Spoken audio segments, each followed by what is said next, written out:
Oke, Bapak berikan kesempatan untuk mahasiswa dan mahasiswi untuk berpendapat terkait dengan ini.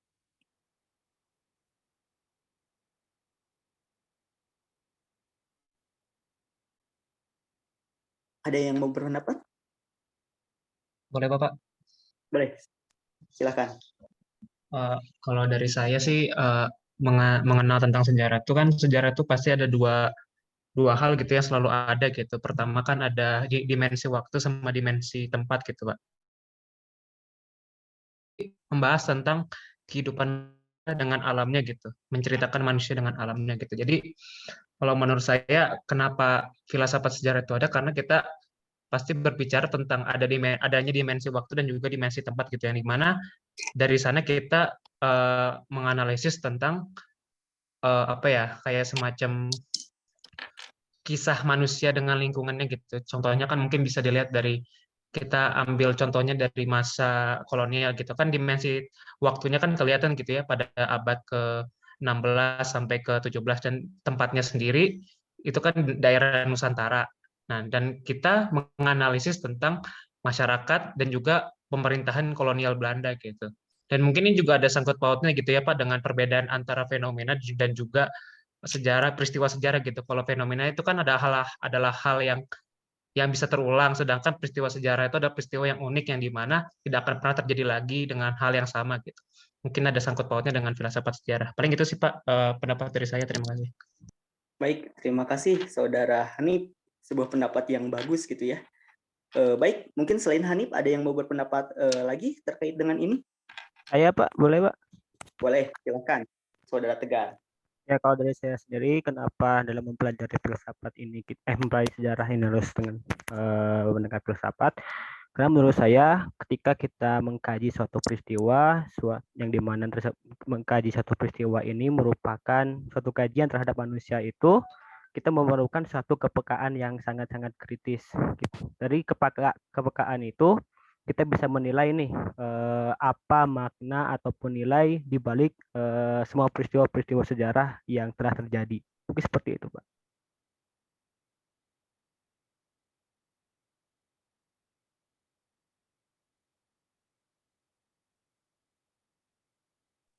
Maaf Pak, suaranya tidak terdengar.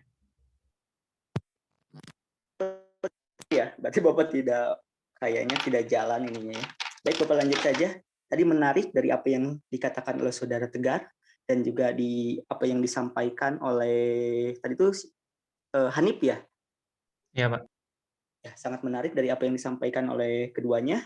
Tetapi jikalau kita melihat sebuah dasar dari filsafat itu sendiri, bagaimana filsafat itu adalah berusaha untuk menggali, berusaha untuk mencari sesuatu yang baru, yang sebelumnya belum pernah kita pikirkan, yang sebelumnya belum pernah kita tanyakan, karena pada dasarnya, dasar dari filsafat, seperti yang diungkapkan oleh Socrates itu adalah sebuah pertanyaan.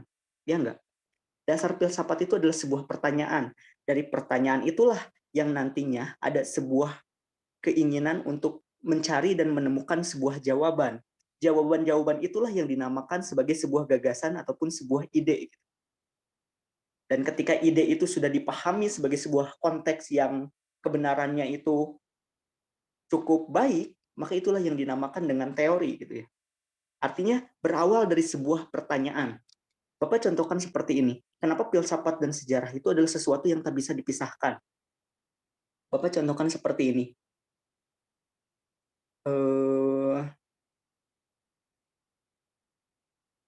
Di masa lalu, kalau kalian mengkaji sejarah-sejarah yang ada pada masa Yunani kuno, contohnya, kalian bisa melihat bahwasanya konten ataupun konteks yang dibangun dari sejarah yang ada itu adalah terkait dengan kekuasaan, terkait dengan pemerintahan, terkait dengan peperangan, terkait dengan politik. Kita bisa melihat sebuah sudut pandang di mana politik itu adalah sebuah primadona pada saat itu. Ya enggak? Tapi dengan menggunakan filsafat sebagai sebuah jembatan, kita bisa bertanya, kenapa konteks yang ada di peristiwa sejarah itu harus selalu berbicara terkait dengan peperangan? Kenapa konteks yang ada di dalam sejarah itu harus selalu berbicara terkait dengan konteks politik? Kenapa konteks dalam sejarah itu selalu berbicara terkait dengan kekuasaan? Lalu orang bertanya seperti ini, apakah pada masa itu teknologi itu belum tercipta sehingga kita tidak bisa berbicara tentang teknologi? Apakah pada masa itu perkembangan kemajuan tidak didasari oleh perkembangan ekonomi sehingga kita tidak bisa berbicara tentang ekonomi? Di sanalah filsafat membuka sebuah cakrawala baru, membuka sebuah wajah baru bahwa berbicara tentang sejarah, kita tidak hanya berbicara tentang kekuasaan atau peperangan, tapi dengan sebuah pertanyaan filsafat yang dijembatani oleh filsafat, di sanalah kita mulai membuka berbagai aspek-aspek lainnya. Pada masa peradaban Yunani kuno, kita tidak cuma berbicara tentang peperangan, tapi ketika mereka melakukan peperangan, artinya persenjataan yang mereka buat itu sudahlah mencukupi ataupun sudahlah mengalami kemajuan. Itulah yang dinamakan perkembangan teknologi. Maka dibukalah aspek teknologi dan filsafat itulah yang menjembataninya. Lalu di sana juga ditanyakan, pada saat itu terjadi peperangan. Artinya senjata sudah ada, teknologi sudah ada. Dalam artian itu, kita bisa menarik sebuah benang bahwasannya pada masa peradaban Yunani pada saat itu, mereka merupakan sebuah daerah yang cukup maju. Cukup maju pastilah dalam aspek perekonomian. Lalu ada sebuah pertanyaan yang dijembatani oleh filsafat. Maka perekonomian yang ada pada saat itu seperti apa sih? Di sanalah dibuka sebuah konsep yang dinamakan ya ekonomi, teknologi. Lalu ada pertanyaan lagi, bahwa ketika mereka sudah menciptakan teknologi, bahwasanya ketika mereka ekonominya itu sudah maju, maka berarti mereka memiliki kebudayaan yang cukup bagus. Muncullah aspek kebudayaan. Di sanalah kita dapat melihat bahwa filsafat itu membuat sebuah wajah sejarah itu lebih variatif, lebih beragam. Karena tidak didasarkan pada sebuah pola yang kaku, tapi dengan memunculkan konsep filsafat inilah bisa menjembatani aspek-aspek lainnya muncul ke permukaan. Gitu. Bapak contohkan seperti ini. Ketika di masa lalu, bagaimana sejarah itu berkembang sebagai sebuah ilmu yang memiliki metode, artinya tidak semua orang paham terkait dengan metode tersebut. Karena metode yang dimiliki sejarah itu kan konteksnya itu ya begitu tegas gitu ya. Ada heuristik, ada verifikasi ataupun kritik. Tidak semua orang bisa melaksanakan kritik, apalagi yang tidak memiliki basic ataupun latar belakang sejarah. Ada interpretasi, ada historiografi, dan tidak semua orang bisa melakukan penulisan terkait dengan sejarah itu sendiri. Lalu pada hari ini ada sebuah anggapan bahwasannya ya sejarah juga harus kembali kepada masyarakat. Makanya ada yang dinamakan dengan konsep sejarah publik. Kalau kalian pernah belajar terkait dengan mata kuliah sejarah publik, itu sangat menarik gitu. Karena itu adalah sebuah konsepan yang dimana sejarah itu berusaha direkonstruksi oleh masyarakat dan kembali kepada masyarakat. Sejarah yang berasal dari masyarakat, oleh masyarakat, dan untuk masyarakat. Gitu. Di sana mulai terbuka cakrawala baru gitu. Bagaimana orang awam juga berhak dan boleh untuk berpendapat terkait dengan sejarah.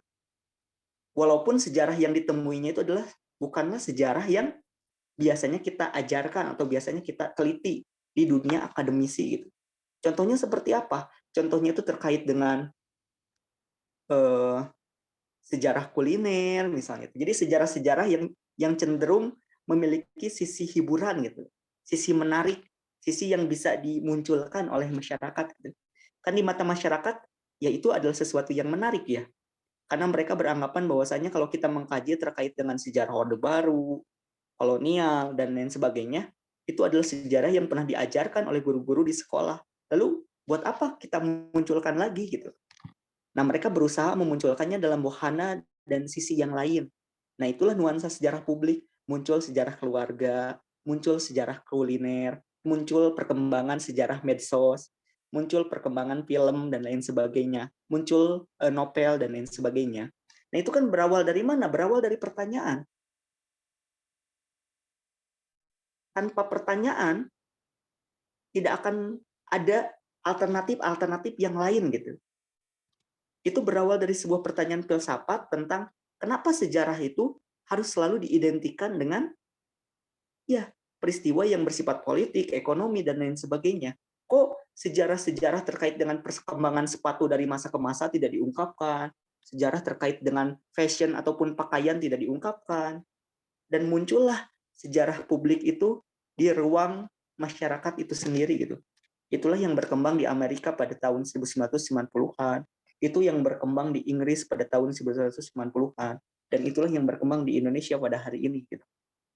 Perkembangan-perkembangan itu muncul dari apa? Dari sebuah pertanyaan yang dijembatani oleh filsafat. Makanya kalau banyak orang yang mengatakan bahwasanya filsafat itu rumit, filsafat itu adalah sisi yang abstrak, filsafat itu adalah sesuatu yang memang kurang bisa dipahami dan lain sebagainya. Tapi prosesnya, caranya, dan jalannya itulah yang membuat filsafat itu memiliki nilai estetik tersendiri gitu. Makanya inilah sebuah ilmu yang dinamakan induk ilmu pengetahuan. Karena dari filsafat terlahir berbagai bidang kajian ilmu lainnya. Ya enggak? Ketika orang hanya belajar terkait dengan ilmu alam, tapi banyak orang yang mengatakan bahwasanya, wah ternyata menarik juga jika kita mengkaji tentang ilmu medis dan lain sebagainya. Pertanyaan-pertanyaan itu muncul, lalu mereka berusaha untuk mencari dan menemukan jawabannya sendiri. Lalu mereka dari jawaban-jawaban itulah muncul ide, gagasan, dan lain sebagainya. Dari ide dan gagasan yang tergeneralisasi muncullah sebuah teori dan lain sebagainya. Itu kan berawal dari pertanyaan. Makanya adanya kedokteran, adanya geografi, adanya sejarah tidak bisa dilepaskan dari apa yang dinamakan dengan filsafat. Karena semuanya berawal dari pertanyaan itu sendiri. Itulah bahan bakar yang membuat semua orang berusaha mencari, berusaha menemukan, penasaran untuk mengkaji, penasaran untuk menemukan. Itulah ruang yang dibuka oleh filsafat. Sesuatu yang sebelumnya belum pernah kita pikirkan, belum pernah kita temukan, belum pernah kita pahami. Tapi pada hari ini, yaitu itu sesuatu yang memang bisa kita pelajari gitu, misalnya seperti itu. Kenapa teori itu tidak saklek? Teori itu bisa berganti jika ada sumber ataupun bukti baru yang ditemukan. Konsepnya itu kan seperti itu, ya nggak? Teori itu bisa berganti jika ada bukti baru ataupun sumber baru yang ditemukan. Kenapa seperti itu? Karena tidak ada penemuan yang sempurna. Segala sesuatu itu bisa dikembangkan. Itu bisa ditarik dari mana? Ditarik dari sebuah pertanyaan ataupun pernyataan bahwa apakah benar teori ini tuh benar-benar sempurna ataukah tidak. Muncullah pertanyaan-pertanyaan baru, penelitian-penelitian baru. Oh ternyata seiring berkembangnya waktu, seiring bertambahnya masa, seiring bertambahnya zaman, ternyata apa yang ditemukan di masa lalu belum tentu benar. Dan itulah yang terjadi pada hari ini gitu. Ya enggak? Itu kan pengembangan. Galileo Galilei pada saat itu mengatakan bahwasanya saklek gitu ya. Bagaimana yang mengitari bumi itu adalah matahari gitu. Dan itu dianggap salah pada saat itu. Tapi pada hari ini itu justru dianggap benar. Artinya apa? Ya, teori itu tidak saklek. Karena ketika Anda menemukan bukti yang baru, bukti yang lebih mutakhir, sumber yang lebih relevan, sumber yang lebih bisa dipertanggungjawabkan dan dibuktikan, itu bisa terganti gitu. Nah itu gitu, berawal dari mana? Filsafat gitu. Konsep itu muncul dari filsafat gitu. Makanya kalian harus paham ada yang dinamakan 3 aspek penting dalam filsafat. Yang pertama itu adalah ontologi. Ontologi berasal dari kata onto yang artinya itu adalah hakikat ataupun ada ataupun keberadaan. Logos itu bisa diartikan ilmu, bisa diartikan juga sebagai teori. Ada epistemologi, itu adalah epistem itu biasanya itu diartikan sebagai cara. Logos itu adalah ilmu. Ada juga dinamakan aksiologi. Aksiologi itu aksi itu dalam bahasa Yunani itu adalah nilai gitu. Logi itu adalah ilmu. Ontologi dalam filsafat. 3 hal ini tuh tidak bisa terpisahkan dalam filsafat karena ini adalah jiwanya. Ontologi itu bisa diartikan sebagai ilmu terkait dengan ilmu yang berkaitan dengan keberadaan atau ilmu yang berkaitan dengan hakikat gitu ya. Ini pasti akan selalu ada di dalam filsafat karena filsafat itu ujung-ujungnya itu mencari sebuah hakikat ataupun mencari sesuatu yang dianggap ada. Bapak contohkan seperti ini. Bapak contohkan, boleh definisikan kepada Bapak apa yang disebut dengan rumah? Ada yang mau mencoba? Boleh definisikan kepada Bapak apa yang dimaksud dengan rumah?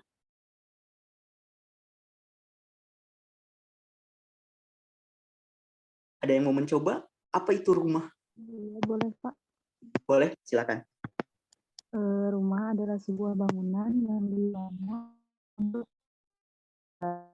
juga sebagai tempat bertemunya sebuah keluarga. Untuk bertemunya keluarga ya, intinya itu adalah seperti itu. Bagus, itu adalah sebuah pernyataan yang bagus itu. Rumah.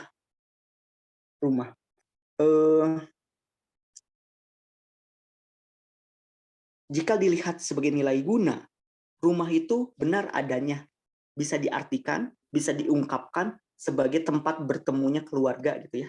Tempat kalian pulang untuk bertemu dengan keluarga. Tapi jika kalian lihat dari sisi bentuknya, rumah itu kan pasti memiliki sebuah konsep-konsep yang berbeda-beda. Kalian datang ke rumah kalian, rumahnya itu seperti itu. Tapi pada hari ini, Prof. Nana memiliki rumah di apartemen yang bentuknya itu susun-menyusun gitu. Hanya satu ruangan yang ada di ruangan apartemen tersebut yang dimiliki oleh Prof. Nana. Tapi Prof. Nana mengatakan bahwa ketika saya akan pulang ke rumah. Gitu. Bentuknya berbeda dengan rumah kalian. Ya enggak? Tapi nilai gunanya itu sama. Artinya berbicara tentang bagaimana rumah itu dijadikan sebagai tempat bertemu gitu. Nah, ontologi itu kalau dalam filsafat itu seperti itu gitu. Kita mencari sebuah hakikat. Artinya, kita mencari sebuah konsep yang dimana kita mendefinisikan segala sesuatu itu dengan apa yang kita temukan, apa yang kita pikirkan, dan apa yang kita pahami gitu. Ketika Fahri Aziz, ketika Tegar, ketika Aulia mengatakan konsepan rumah, pasti satu sama lain itu berbeda-beda. Karena mereka memiliki anggapan bahwasannya rumah menurut saya itu adalah seperti ini gitu. Konsep filsafat itu pasti seperti itu. Makanya filsafat itu adalah sebuah ilmu yang terkadang antara satu pemikiran dengan satu pemikiran yang lain selalu bersinggungan gitu. Karena mereka berusaha untuk mencari hakikat yang mereka pahami oleh diri sendiri gitu. Bapak contohkan seperti ini. Coba Anda definisikan tentang definisi dari sahabat.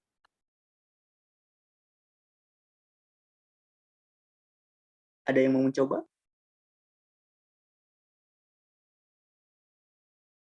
Sahabat.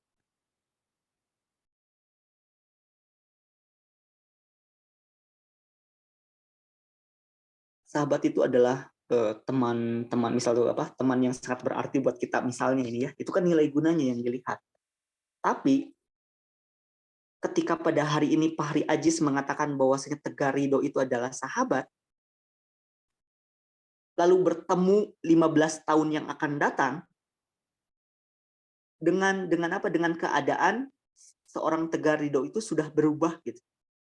Baik itu bentuk fisiknya, baik itu bentuk rambutnya misalnya, baik itu sifat dan lain sebagainya gitu ya. Tapi kan keberadaan itu ada ya. Tapi cara kita mendefinisikan pastilah selalu berbeda-beda, ya enggak? Fahri Aziz mendefinisikan Tegar Ridho yang dia kenal 15 tahun yang lalu. Dan Bapak mendefinisikan Tegar Ridho yang Bapak kenal pada hari ini. Gitu. Konsepan itu adalah ontologi. Bagaimana kita memahami hakikat tentang sesuatu. Gitu. Dan setiap orang pastilah memiliki perbedaan-perbedaan. Nah, kalau nanti ada yang dinamakan epistemologi. Epistemologi itu berusaha untuk mengurai cara mengurai filsafat itu sendiri gitu. Jadi epistemologi itu contohnya seperti ini. Contohnya itu kayak rumah yang tadi ya. Cara kita mengetahui bahwasanya itu rumah kita apa misalnya? Lokasinya di sini, bentuk bangunannya seperti ini, ciri-cirinya seperti ini, kan seperti itu ya. Cara Anda mengetahui bahwasanya Tegar Ridho itu adalah sahabat kita bagaimana? Sifatnya seperti ini, perilakunya seperti ini. Jadi epistemologi itu berusaha mengurainya gitu. Mengurai aspek-aspek yang pernah kita ketahui terkait dengan fenomena mengenai sesuatu gitu. Urai itu epistemologi gitu. Sifatnya, caranya gitu. Kalau aksiologi gimana aksiologi? Karena aksiologi itu berbicara tentang nilai guna, berarti nilainya gitu. Seperti yang diungkapkan tadi bahwasanya rumah itu adalah tempat berkumpulnya keluarga untuk bertemu. Sahabat itu adalah teman yang berarti buat kita dan dia itu ada bagian dalam memori ataupun pengalaman kolektif kita misalnya seperti itu. Jadi nilai gunanya gitu. Ketiga hal itulah yang tidak boleh dilepaskan dari filsafat. Gitu. Ketika Anda memahami sesuatu, baik itu ilmu sejarah dan lain sebagainya, maka kita harus memahami betul hakikatnya, kita memahami betul cara memahami hakikat itu sendiri, epistem itu cara memahami hakikatnya, dan yang ketiga itu adalah nilai guna yang dimiliki oleh sejarah. Dan itu yang terkadang kita lupakan gitu. Bapak mengatakan di pertemuan-pertemuan sebelumnya ke kalian dengan ketika kita cuma diajarkan bahwasanya seorang Hatta Soekarno itu adalah bapak proklamator kita, tanpa diperlihatkan hakikat, cara memahami hakikatnya, dan juga nilai yang ada di dalamnya, peserta didik tidak akan bisa mengambil sebuah sisi positif dari apa yang kita ajarkan di kelas. Ya kalau Soekarno adalah seorang proklamator, ya lalu apa gitu? Kalau seorang Hatta seorang proklamator, ya lalu apa gitu? Kita tidak mengungkapkan bagaimana perjuangan seorang Soekarno untuk membuat Indonesia merdeka. Dia sampai dilempar ke berbagai daerah, diasingkan ke berbagai daerah, tapi dia tetap membela Indonesia. Harga yang harus dia bayar itu adalah tentang pada saat itu adalah dia akan hidup ataukah akan mati, begitu kan? Apa yang diperjuangkan Soekarno itu kan begitu ya. Dia akan tetap hidup, apakah akan tetap mati? Siapa tahu pada saat itu Belanda, Jepang bisa saja membunuh Soekarno, tapi dia tetap berjuang gitu. Pilihannya itu adalah ya merdeka atau mati kan? Itulah yang dilakukan juga oleh Hatta. Harusnya itulah yang diajarkan kepada peserta didik. Kenapa seorang Hatta sampai mengatakan bahwasanya saya tidak akan menikah kalau Indonesia belum merdeka? Kata-kata yang sangat dalam itulah yang harus kita temukan nilainya. Harus kita gali nilai-nilainya. Itulah yang harus diajarkan oleh peserta didik. Kita mengajarkan kepada mereka bukan tentang mengetahui materi, tapi kita mengajarkan kepada mereka tentang sebuah mentalitas dan hakikat. Itulah yang harus diajarkan kepada peserta didik pada hari ini. Dan itulah yang tidak kita temukan gitu. Sangat disayangkan. Bapak menjelaskan juga kepada kalian di pertemuan sebelumnya. Guru-guru menjelaskan terkait dengan konten kolonialisme, kedatangan bangsa Portugis, kedatangan bangsa Spanyol, kedatangan bangsa Belanda, kedatangan bangsa Inggris, kedatangan bangsa Jepang. Yang menjadi pertanyaan itu adalah, apakah peserta didik pernah tersirat pikirannya bahwa kita adalah bangsa yang lemah? Kita digilir oleh negara-negara pada saat itu, baik itu Portugis, Spanyol, Belanda, Inggris. Apakah itu tidak memalukan bagi kita? Gitu. Itu yang disampaikan oleh guru. Tapi pernahkah guru menyampaikan bahwasanya Indonesia itu adalah sebuah negara yang sangat hebat? Dia itu adalah merupakan bagian dari titik sejarah dunia. Kalian bayangkan ketika Christopher Columbus yang diutus oleh seorang pemimpin yang dinamakan Ratu Isabella pada saat itu berusaha mencari sebuah daerah penghasil rempah-rempah yang dianggap oleh mereka itu adalah India. Mereka menemukan Amerika, padahal itu bukan India, tapi sukunya dinamakan suku Indian. Akhirnya Portugis menemukan sebuah daerah yang dinamakan dengan India, tapi pada hakikatnya dia memahami bahwasannya ternyata India itu bukanlah penghasil rempah-rempah. Portugis menemukan sebuah kebenaran dalam sejarah dunia yang mengatakan bahwasannya ternyata daerah penghasil rempah-rempah itu ada di Indonesia. Indo-India Nesos itu adalah kepulauan India. Artinya apa? Di dalam sejarah dunia, kita dapat menarik sebuah kesimpulan yang diberikan kepada peserta didik bahwasanya negara Indonesia itu adalah negara yang hebat. Di masa lalu, kita dicari oleh berbagai dunia. Karena apa? Karena kekayaan yang kita miliki, karena sumber daya alam yang kita miliki. Christopher Columbus pergi ke Amerika bukan untuk menemukan India, tapi menemukan sebuah negeri penghasil rempah-rempah yang dinamakan Indonesia. Jikalau peserta didik mengetahui hal tersebut, apa yang terjadi? Ada sebuah nilai kebanggaan yang dimiliki oleh mereka. Ada sebuah sifat ataupun mentalitas yang terbangun bahwasannya, iya, kita adalah negeri yang hebat. Bukan cuma pada hari ini, tapi di masa lalu. Gitu. Itu yang bisa muncul, dan itu yang bisa dimunculkan. Harusnya nilai itulah yang dibangun. Dan nilai itu bisa dibangun oleh apa? Jikalau ada pertanyaan-pertanyaan yang menjembatani kita untuk menyampaikan pernyataan tersebut. Dan jembatan itulah yang dinamakan dengan filsafat.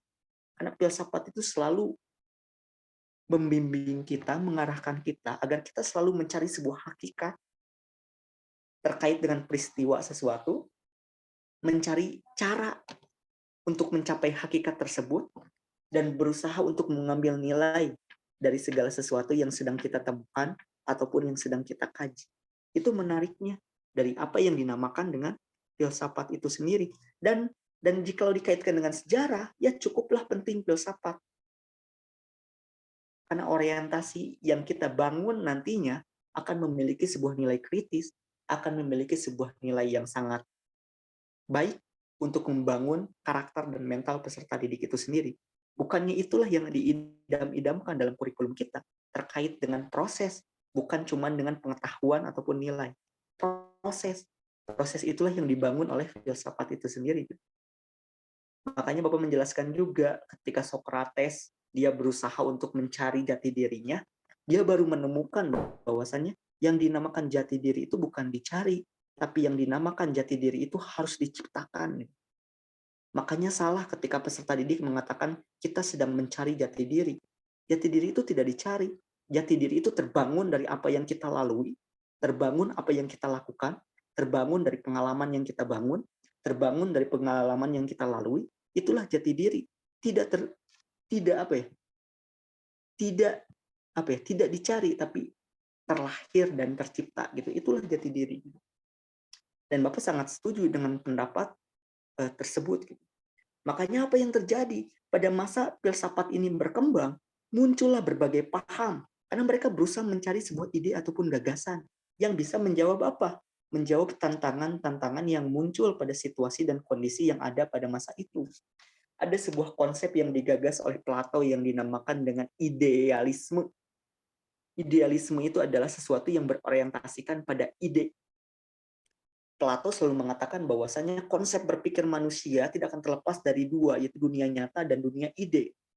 Kadang manusia itu selalu tenggelam dalam sebuah konsep yang dinamakan dunia nyata. Kan itu adalah dunia yang mereka temui pada hari ini. Dunia yang selalu mereka lihat ketika terbangun dari tidur. Dunia yang selalu mereka rasakan kelebihan dan kekurangannya. Gitu. Tapi dunia yang dapat membangun kita menuju lebih baik itu adalah dunia ide. Bapak contohkan seperti ini. Kenapa? Nanti gagasan itulah yang dinamakan dengan idealisme. Bapak contohkan seperti ini. Ada seorang anak, mohon maaf, yang terlahir dari sebuah keluarga yang broken home. Selain broken home, dia juga adalah terlahir dari keluarga yang miskin ataupun tidak memiliki harta yang banyak. Coba kalian bayangkan hitung-hitungannya. Udah broken home, udah miskin, rumahnya tidak bagus, fasilitas sarana prasarana yang ada di rumahnya tidak bisa membangun dia untuk maju dan lain sebagainya. Kalau yang namanya hidup itu adalah matematika, ujung-ujungnya apa? Ya ujung-ujungnya anak seperti itu pasti nanti akan terlahir menjadi ataupun tumbuh menjadi seorang anak yang gagal, iya enggak? Kalau hitung-hitungannya seperti itu. Ya enggak? Dalam aspek dunia nyata pasti seperti itu ya. Kita broken home, keluarga kita bercerai. Udah broken home, ternyata bapak ibu kita bukan berasal dari golongan yang kaya, tapi dari golongan yang miskin. Di rumah tidak ada sarana dan prasarana yang membuat kita itu bisa belajar dan lain sebagainya. Hitung-hitungannya apa menurut kalian kalau kita yang dilihat itu dunia nyata? Kita gagal kan? Ya enggak? Kita pasti gagal. Tapi dalam sebuah dunia yang dibangun oleh Plato, dia mengatakan ada yang dinamakan dunia ide. Dunia yang dimana dimunculkan untuk berusaha menjawab tantangan-tantangan yang muncul dalam sebuah kondisi nyata ataupun di dunia nyata itu sendiri. Dunia ide itu adalah dunia imajinasi. Ketika seorang anak itu berpikiran bahwasanya kita tumbuh dari keluarga seperti itu, tapi kita memiliki pikiran hebat untuk menciptakan sejarah baru yang memang membuat kita itu tumbuh bukan menjadi anak yang gagal, tapi tumbuh menjadi anak yang sukses. Itu yang dinamakan dunia ide. Dan yang paling tinggi hakikatnya itu adalah dunia ide menurut Plato. Karena akan sangat berkaitan dengan akal budi. Yang dimana ada sebuah proses ketika akal itu mencari sebuah jalan agar kita itu menemukan sisi idealisme kita gitu. Sisi di mana yang merupakan kebanggaan buat kita, kesempurnaan buat kita, dan sesuatu yang ingin kita gapai gitu. Konsep itulah yang dinamakan dengan harapan gitu. Plato itu menggagas hal seperti itu gitu. Bagaimana kita menemukan potensi dan minat yang diharapkan oleh kita gitu. Dan jalan itu bisa ditempuh dari mana? Ketika filsafat itu berbicara gitu. Ketika Anda merupakan anak yang gagal karena berasal dari keluarga yang broken home, maka ada sebuah pertanyaan. Apakah kita akan menjadi yang nanti kelak di masa depan memiliki anak yang secara mentalitas, secara ini tidak sempurna misalnya. Pertanyaan-pertanyaan itu yang membuat kalian itu menemukan jawaban kalian dan menjawab tantangan kalian gitu. Nah, itulah yang dibutuhkan dari filsafat itu sendiri gitu. Dan itu yang menarik gitu untuk dikaji gitu. Gagasan-gagasan itu, ide-ide gitu. Makanya muncul kan gagasan-gagasan pada masa filsafat. Harus diakui atau tidak, ketika filsafat itu berkembang, maka peradaban itu berkembang, benar nggak? Peradaban Yunani, peradaban Islam. Kenapa Abbasiyah bisa maju? Karena pada saat itu, filsafat itu begitu diminati. Kenapa Umayyah II di Spanyol ataupun Andalusia itu maju? Kenapa di Abbasiyah dikatakan sebagai mutiara dari belahan timur, sedangkan Andalusia dikatakan sebagai mutiara di belahan barat, Cordova, dan lain sebagainya.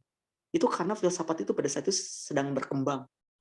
Orang berusaha untuk menanyakan, orang berusaha untuk mencari tahu, orang penasaran terkait dengan sesuatu. Itulah bahan bakar yang membuat mereka itu mencari dan menemukan. Memunculkan ide, gagasan yang bisa menjawab sebuah tantangan zaman pada saat itu. Mereka bisa memahami pola, situasi, dan kondisi pada saat itu, sehingga peradabannya begitu maju. Konsep-konsepan itulah yang muncul. Dan di latar belakangi oleh apa? Dibahan bakari oleh apa? Oleh filsafat itu sendiri. Dan itu yang menarik untuk dibahas, menarik untuk dibuka. Konsep-konsep seperti itulah yang mesti dibangun pada hari ini. Lalu, apa kaitannya Pak filsafat dan teori pendidikan sejarah? Ya, filsafat nantinya akan menjembatani kita dalam menjawab persoalan-persoalan yang muncul dalam pendidikan sejarah. Itu yang akan terjadi. Bapak contohkan persoalan yang paling bisa kalian lihat dari pendidikan sejarah pada hari ini. Apa sih? Ada yang mau berpendapat? Coba ada yang mau berpendapat? Ketika kalian PPL, udah PPL belum? Belum? Belum, Pak. Ataupun ketika kalian menjadi seorang murid ketika SMA, kalian kan pernah melihat sebuah permasalahan yang muncul antara guru kalian dan kalian. Menurut kalian apa sih permasalahan-permasalahan yang dapat dilihat dari pendidikan Indonesia, terutama terkait dengan sejarah? Ada yang mau berpendapat? Sebutkan saja beberapa masalah.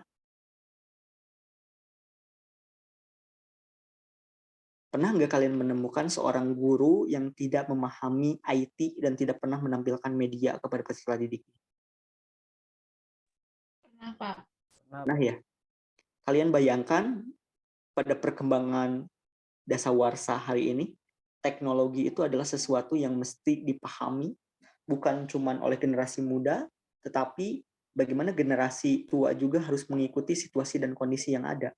Karena jika kita tidak bisa mengikuti teknologi yang ada, maka kita akan tertinggal gitu. Begitu juga dalam pendidikan. Ketika COVID itu terjadi, bagaimana kita diharuskan memanfaatkan media, kalian bayangkan. Tidak akan tercipta sebuah pola pembelajaran yang baik jika kita hanya mengandalkan WA group semata. Di mana nilai dan sisi humanis yang muncul ketika itu dilakukan hanya lewat ketik-mengetik saja? Iya enggak? Itu adalah salah satu persoalan. Dan bagaimana cara menjawabnya? Filsafatlah yang menjembatani itu. Ketika COVID terjadi, ada sebuah pertanyaan yang mengatakan, bagaimana kita melaksanakan sebuah proses belajar dan mengajar di mana situasinya itu mengatakan bahwasanya kita tidak boleh bersentuhan satu sama lain. Ada jawaban yang muncul. Kita bisa melaksanakan sebuah proses belajar dan mengajar menggunakan teknologi. Dan teknologi termudah yang bisa kita gunakan itu adalah WA Group. Di sana bisa kita memberikan penugasan, materi, dan lain sebagainya. Lalu ada pertanyaan filsafat yang muncul juga. Lalu ketika pembelajaran itu hanya digunakan lewat WA Group dengan ketik-mengetik, tanpa kita bertemu satu sama lain, apakah akan memunculkan sebuah nilai yang baik untuk peserta didiknya? Karena yang paling penting dalam pembelajaran itu adalah nilai humanis. Ketika seorang guru itu dapat menginspirasi, ketika seorang guru itu dapat memotivasi, yang menjadi pertanyaan itu adalah apakah lewat WA Group hal-hal itu bisa dimotivasi ataukah tidak?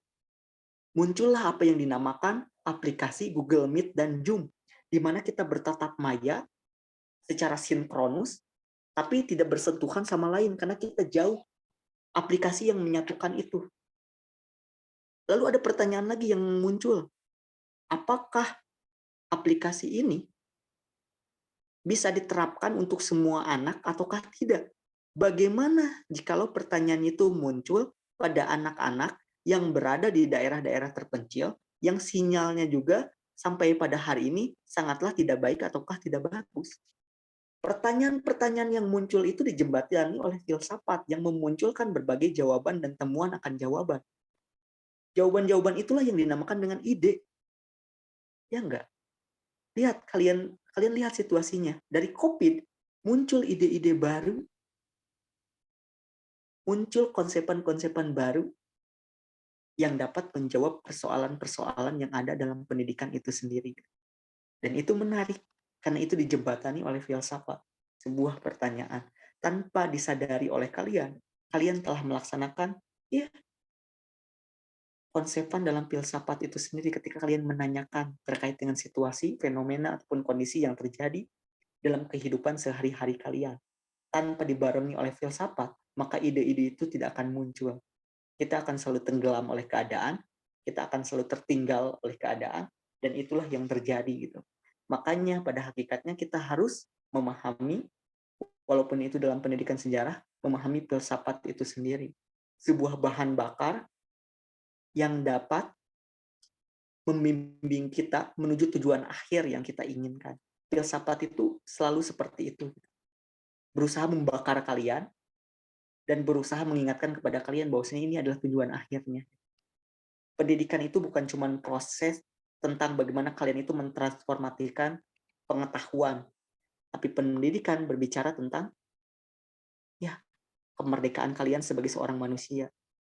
Bagaimana kalian berusaha untuk dibimbing, untuk menciptakan sejarah kalian sendiri kan. Itulah yang paling penting. Yang paling penting itu adalah tingkatan tertinggi, create, mencipta. Di dalam sejarah itu bukan produk. Produknya apa? Produknya diri kalian sendiri. Kalian menciptakan sejarah kalian sendiri. Itulah yang berusaha dibangun.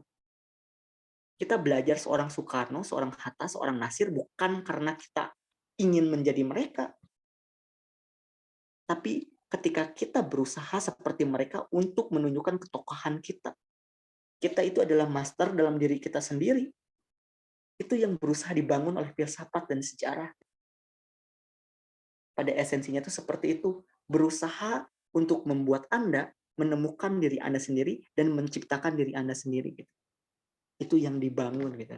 Dan itulah yang mesti dibangun kepada peserta didik kita. Gitu.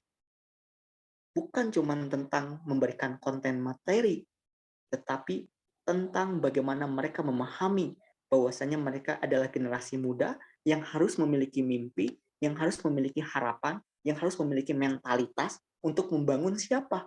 Membangun negara ini Indonesia. Gitu.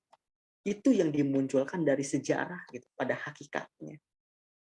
Pada hakikat yang paling dalam, paling dalam, paling dalam, dan paling dalam. Itulah yang harus kita berusaha sampaikan kepada peserta didik. Ketika peserta didik dapat memegang itu, mereka tidak akan mengatakan sejarah sebagai sesuatu yang membosankan. Sejarah sebagai sesuatu yang menjenuhkan. Karena mereka akan memahami bahwasanya ketika kita berbicara tentang sejarah, maka kita berbicara tentang identitas kita sebagai seorang manusia. Sejarah adalah harapan, sejarah adalah mimpi. Gitu. Bapak selalu mengatakan, ketika Anda ingin bergerak dari posisi A ke posisi B, selalu harus ada daya pendorong kan ya. Itu teori fisika. Anda bergerak dari posisi yang nothing, tidak ada apa-apanya, menuju posisi yang something, selalu diiringi oleh daya pendorong. Daya pendorongnya itu apa? Sejarah salah satunya. Anda ingin menciptakan itu yang mesti dimunculkan. Oke, mahasiswa dan mahasiswi, Bapak selalu mengatakan kalau kita belajar filsafat ini jangan terlalu berat ya. Ada yang mau ditanyakan dulu? Silahkan. Bapak, mungkin ini bukan pertanyaan, Pak. Cuma kan tadi Bapak sebelumnya ada bilang gitu bahwa filsafat sejarah itu berawal dari sebuah pertanyaan gitu menurut Socrates. Nah, Bapak itu rekomendasi bukunya boleh diberitahu lah, Pak, itu. Jadi biar kita juga tahu juga gitu gimana eh, apa ya pandangan Socrates pada sejarah gitu. Mungkin boleh direkomendasikan Pak bukunya, Pak. Boleh. Nanti Bapak RPS-nya kirimkan saja ya, di sana ada daftar pustaka dan referensi terkait dengan tokoh-tokoh sejarah.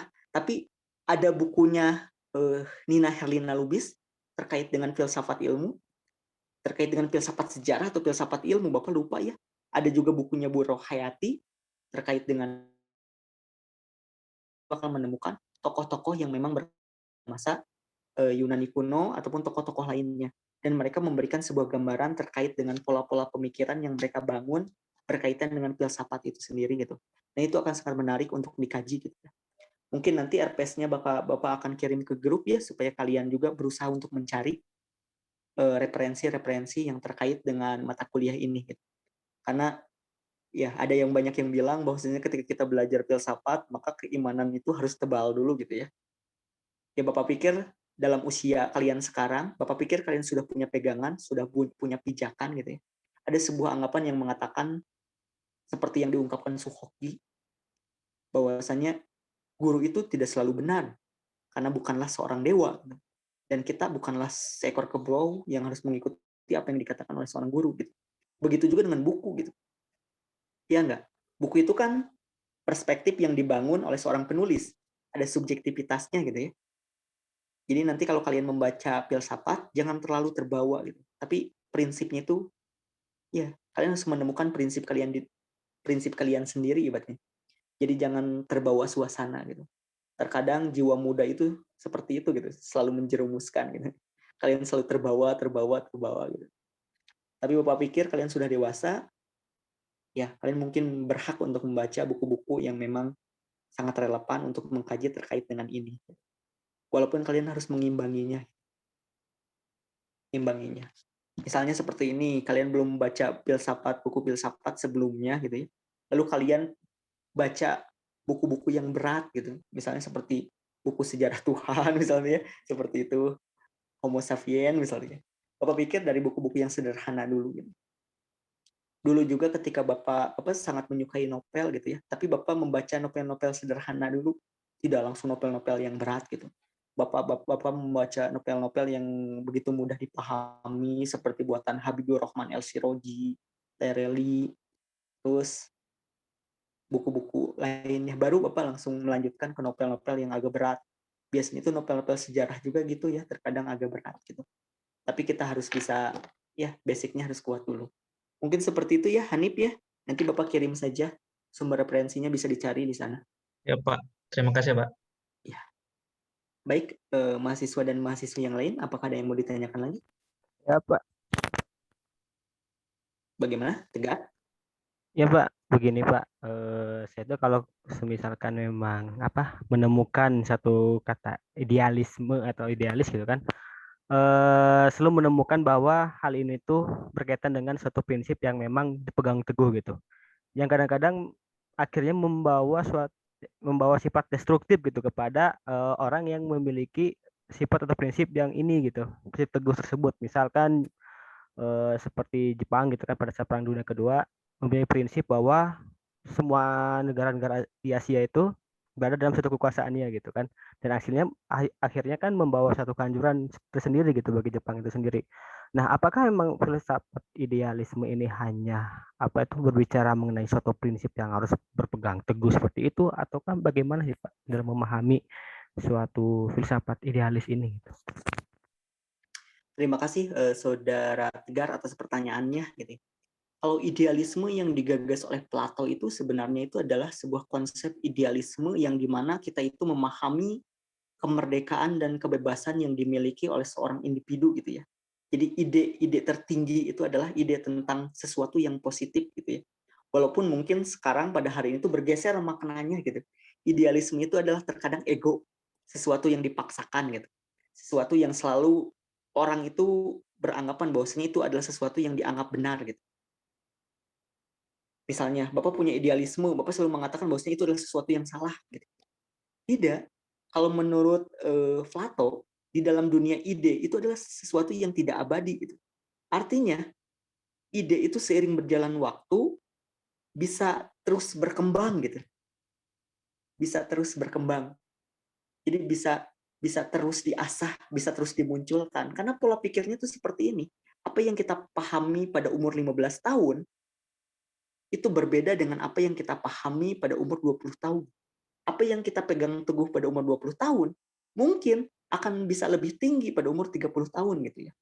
Jadi idealisme itu adalah sesuatu gagasan yang intinya itu adalah terkait dengan kemerdekaan berpikir, kebebasan berpikir gitu. Sesuatu yang bernilai positif gitu. Konteksnya itu seperti itu kalau dalam gagasan Plato ataupun dalam gagasan idealisme sebagai sebuah paham tertua gitu ya. Tapi pada hari ini memang ada pergeseran makna gitu. Dan konsepan-konsepan yang tadi dijelaskan oleh Tegar itu salah satu contohnya gitu ya. Ada sesuatu yang dipaksakan, ada sesuatu yang memang membuat tidak berjalan eh, tidak berjalan sesuai dengan keadaan gitu. Tapi pada hakikatnya kita dapat melihat bahwasannya yang paling penting dari sebuah idealisme itu adalah nilai gitu. Selalu ada nilai kebermanfaatan, selalu ada nilai manfaat. Makanya filsafat itu kan wajahnya 3, ontologi, epistemologi, dan aksiologi. Aksiologi itu adalah nilai guna dan nilai manfaat. Nilai itu bukan sesuatu yang dipandang benar oleh seorang individu saja, tapi sesuatu yang dipandang benar, berarti, dan bermanfaat bagi orang banyak. Itu sesuatu konsepan yang yang jangan sampai kita lupakan gitu. Konsep kebenaran menurut seorang Plato itu seperti itu. Ketika Anda mengatakan benar tapi orang lain tidak, ya berarti kan ada sesuatu yang memang salah, tapi nilainya yang bisa kita lihat misalnya seperti itu. Nah itulah konsepnya itu Plato gitu. Seperti itu. Tegarido ada yang ditanyakan lagi?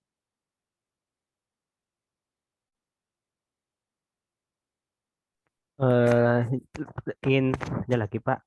Lalu Ya. ketika kita memang ingin melihat suatu nilai dari perbedaan itu bagaimana gitu? Terkadang kan kita sudah memegang prinsip ini teguh gitu kan Pak. Takutnya memang apa yang kita yakini itu memang benar-benar gitu, yang lain emang salah gitu. Lalu bagaimana kita bisa mengambil nilai tersebut gitu? Terkadang kan kayak susah gitu meyakini apa yang prinsip orang lain gitu. Mungkin seperti itu Pak.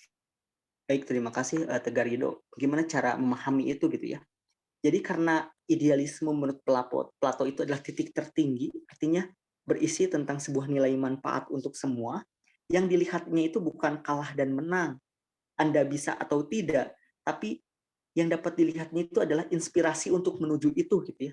Di dalam hidup, yang namanya hidup, tidak selamanya kita itu akan selalu menang, akan selalu berakhir dalam sebuah setting yang positif, tapi dalam gagasan ide itu adalah kemenangan itu sendiri gitu. Jadi dalam gagasan ide itu adalah ketika Anda berusaha untuk menuju harapan Anda, tetapi dunia mengatakan bahwasanya Anda tidak bisa, tapi proses perjuangan dan usaha itulah yang dinamakan kemenangan itu sendiri gitu. Itulah titik idealisme tertinggi gitu ya. Jadi titik idealisme itu tidak dilihat dari orang per orang, tapi dilihat secara keseluruhan gitu. Ada nilai manfaat yang membuat orang itu berusaha untuk mencari kebebasannya. Ada nilai manfaat yang berusaha membuat orang itu mencari nilai kemerdekaannya gitu. Ada nilai manfaat yang dimana orang itu mau berjuang untuk ke titik yang dimana dia harapkan, dia inginkan gitu ya. Konsep idealisme yang digagas oleh Plato itu seperti itu. Ketika dunia ide itu berusaha Anda gapai gitu. Walaupun pada kenyataannya tidak bisa Anda gapai. Tapi perjuangan menuju itu, ya itulah yang dinamakan dengan kemerdekaan, kebebasan, ataupun perjuangan yang pada hakikatnya diinginkan oleh seorang Plato gitu. Seperti itu. Jadi konsepan-konsepan itu seperti itu. Bapak contohkan seperti ini.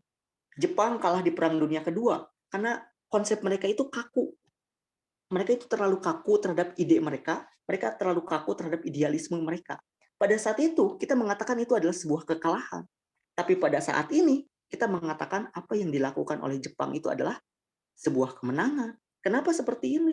Kalian bayangkan, idealisme itu, keteguhan itu yang membuat generasi Jepang pada saat ini memahami nilai-nilai dari kejepangannya. Gitu. Ya enggak?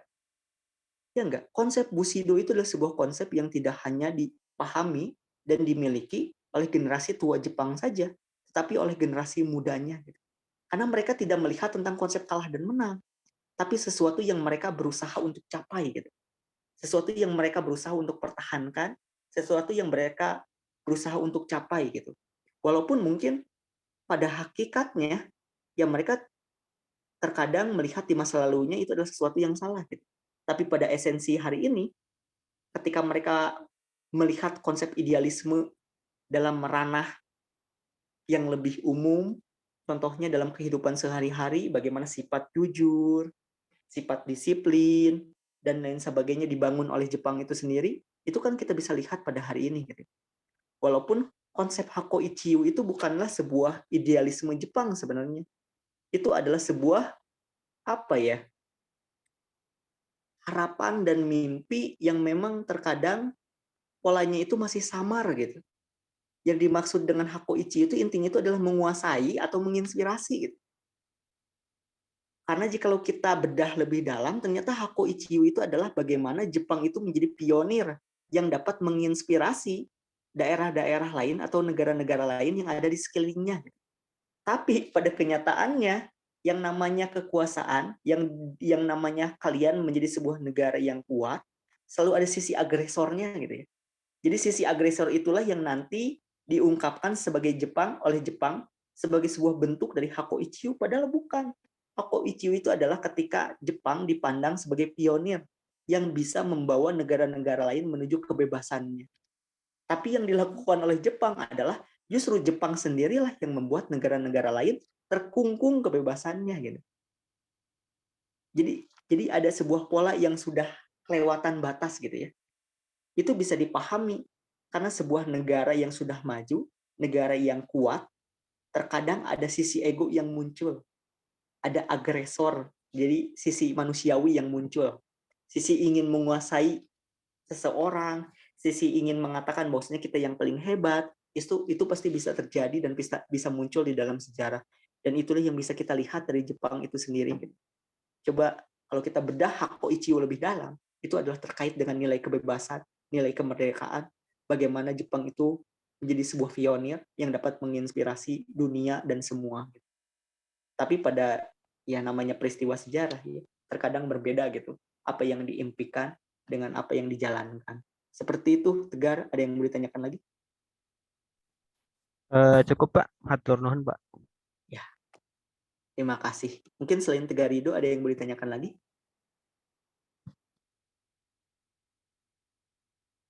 Kalau tidak ada yang mau ditanyakan lagi, Bapak pikir cukup ya, karena lewat Zoom tidak harus selalu full. Bapak pikir 1 jam lebihnya juga sudah cukup. Mungkin segitu saja ya mahasiswa-mahasiswi, kita pelan-pelan saja jika berbicara tentang filsafat. Nanti di pertemuan berikutnya kita akan berbicara tentang aliran-aliran dalam filsafat. Tadi ada idealisme, nanti kita belajar juga tentang esensialisme misalnya tuh, tentang humanisme, tentang paham-paham lainnya ataupun aliran-aliran lainnya. Mungkin jika tidak ada yang mau ditanyakan, Bapak tutup saja. Semoga kalian senantiasa semangat, semoga kalian senantiasa sehat. Bapak tutup. Assalamualaikum warahmatullahi wabarakatuh. Terima kasih banyak. Waalaikumsalam. Terima kasih, Terima Pak. kasih Pak. Makasih, Pak. Sama-sama. Ayo mahasiswa dan mahasiswi. Bapak izin keluar ya. Jangan lupa isi absen. Oke.